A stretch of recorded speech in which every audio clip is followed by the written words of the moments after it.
Hi friends, ഇന്ന് ഞങ്ങളിവിടെ പരിചയപ്പെടുത്താൻ പോകുന്നത് ടൊമാറ്റോ റൈസും കായ ഫിഷ് ഫ്രൈയുമാണ്. ആദ്യം ടൊമാറ്റോ റൈസ് എങ്ങനെയാണ് വെക്കുന്നതെന്ന് പറഞ്ഞു തരാം.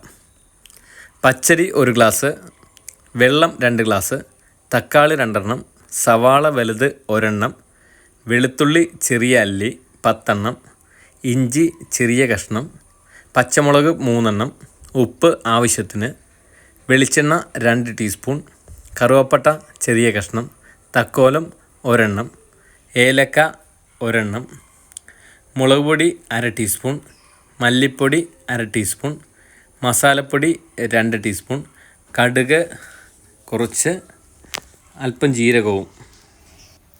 കുക്കറെടുത്ത് അതിലേക്ക് വെളിച്ചെണ്ണ ഒഴിച്ച് ചൂടായതിന് ശേഷം മേൽപ്പറഞ്ഞ അളവിൽ തക്കോലം, ഏലക്ക, കറുവാപ്പട്ട, ജീരകം, കടുക്, പച്ചമുളക് നീളത്തിലരിഞ്ഞത്, ഇഞ്ചി വെളുത്തുള്ളി ചെറുതായി അരിഞ്ഞത്, സവാള എന്നിവയിട്ട് മീഡിയം രീതിയിൽ വഴറ്റിയതിന് ശേഷം അതിലേക്ക് അരിഞ്ഞു വെച്ചിരിക്കുന്ന തക്കാളി ഇട്ട് നന്നായി വഴറ്റി മല്ലിപ്പൊടി, മുളക് പൊടി, മസാലപ്പൊടി, ഉപ്പ് ഇട്ട് ഒന്നുകൂടി വഴറ്റി അരി ഇട്ടതിന് ശേഷം 1 ഗ്ലാസ് അരിക്ക് 2 ഗ്ലാസ് വെള്ളം എന്ന അനുപാതത്തിൽ വെള്ളമൊഴിച്ച് അല്പം പുതിനയും വേപ്പിലയും ഇട്ട് മൂടി വെച്ച് വിസിൽ കേട്ട് കഴിയുമ്പോൾ ഇറക്കി വയ്ക്കുക.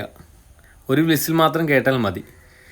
അതിനുശേഷം 10 മിനിറ്റിന് ശേഷം കുക്കർ തുറന്ന് നമുക്ക് ഈ ചോറ് എടുത്ത് ഉപയോഗിക്കാവുന്നതാണ്. ഇതിനൊപ്പം നമുക്ക് കഴിക്കാവുന്ന ഒരു രുചികരമായ വിഭവം തന്നെയാണ് കായ ഫിഷ് ഫ്രൈ. ആ പേരിൻ്റെ വ്യത്യസ്തത കൊണ്ടായിരിക്കാം നമുക്കൊരു പ്രത്യേകത തോന്നുന്നത്. അതിനായി 2 വാഴക്ക ആദ്യം എടുത്ത് തീരെ തിക്ക് കുറച്ച് അരിഞ്ഞു വെക്കുക. എന്നിട്ട് വേണമെങ്കിൽ നമുക്കതിൻ്റെ മീനിൻ്റെ ആകൃതിയാക്കി കട്ട് ചെയ്തെടുക്കാം കുറേശ്ശെ. പിന്നെ മസാലക്കൂട്ട് പൊടിച്ചത് 1 ടീസ്പൂൺ, മുളക് പൊടി 1/4 ടീസ്പൂൺ, മല്ലിപ്പൊടി 1 ടീസ്പൂൺ, ഉപ്പ് ആവശ്യത്തിന്.